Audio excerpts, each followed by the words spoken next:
programmed appropriations. Kahit na fully funded na ang mga ito sa 2024 budget. With respect to the PG and Bridges project, per DBM's budget of expenditures and source of financing, FY 2024 report, the PG and Bridges project appears to be fully funded by the Export-Import Bank of Korea in the amount of 174.49 billion plus. Is there an urgency to transfer the PhilHealth funds when the project is already fully funded? Your Honor, this is a matter really of delving into the wisdom of the legislature in allocating funds. Yes, So while funding a project that is already fully funded under the category of unprogrammed funds. I didn't quite get the question. Yes, Pardon me. yes. Export-Import Bank of Korea has loaned the Philippines 174.49 billion plus. Is there an urgency to transfer the PhilHealth funds when the project is already fully funded? Your Honor, I think one consideration by the Congress in doing so is a determination of when a project is already implementable. So if a project that has already been identified and sufficiently funded is considered to be non-implementable for the given fiscal year, then I think it is the decision of the Congress in the exercise of its policy or wisdom, so to speak, to move it to the unprogrammed appropriations in the meantime. Yes, all right. So, has the government moved this amount to the unprogrammed funds of the government? There are so This sorry, Your Honor. Export-Import Bank of Korea loan, has the government moved it to unprogrammed funds?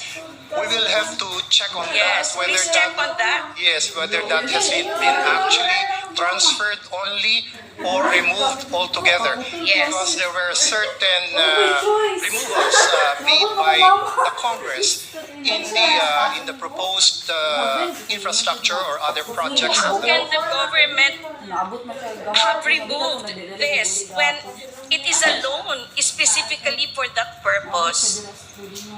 It is something that can be deferred, Your Honor. Yes, what is the reason for deferring it? Your Honor, I cannot speculate on the Correct. reasons of the I go now, congressmen. yes, to my next question. Has the government spent even a single centavo from that loan, considering that the project has not even started?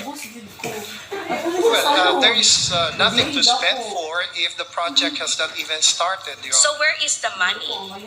The money went presumably to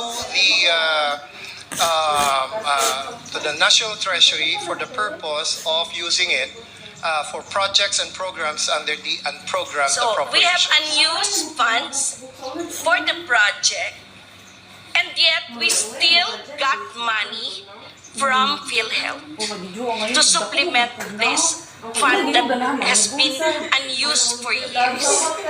Not automatically, Your Honor, because even if the funds, even if the sources of funds under special provision, number one, of the unprogrammed appropriations is already there and is ready to be used for the projects under the unprogrammed appropriations, it is still a question of whether the implementing agency is ready to implement that project. So if the implementing agency does not think that it can implement such a project within the given year, then it will not ask for any allocation under the Yes. unprogrammed appropriations. Yes, but aside from the foreign funding from Korea for this project, in 2022, there was additional funding from the GAP for this project in the amount of 50 million in 2022. In 2023, another 57 million. This is over and above the Korea Export-Import Bank of Korea loan. Where did this money go when the project has not even started? We will check on that, Your Honor, because that is a very specific project which we have not really examined. Yes, We're please looking do at that. the totality of all the projects that were defunded or where the allocations have been reduced, and or some projects that had actually been removed from the program appropriations under the NEP, and which may have found themselves in the unprogrammed appropriations. Yes, Mr. Solicitor General. And based on the special allotment release order, the use of funds for the PG and Bridge project is released on a quarterly basis, showing that the payment of funds is done in phases. More based on the press release of the local government of Iloilo on the project timeline, the construction period for Section A, which is the 13-kilometer Panay-Guimaras project, is from a third quarter of 2025 up to the fourth quarter of 2028.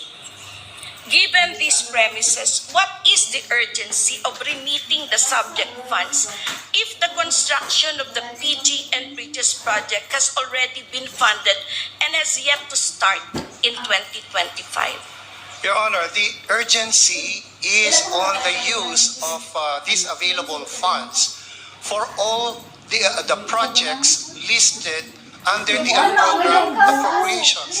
There are so many of them. I think 57 different Yes, and purposes. it's one of them. And it's one of them. And it shows that it has had multiple fundings. All right. On maintenance of national roads, which national roads are we referring to?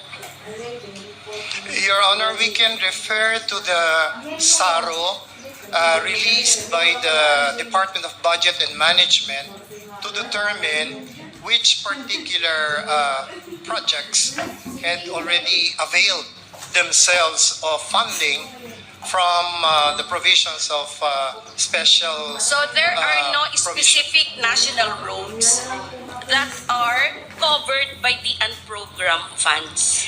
Your Honor, what is stated under the unprogrammed appropriations are purposes.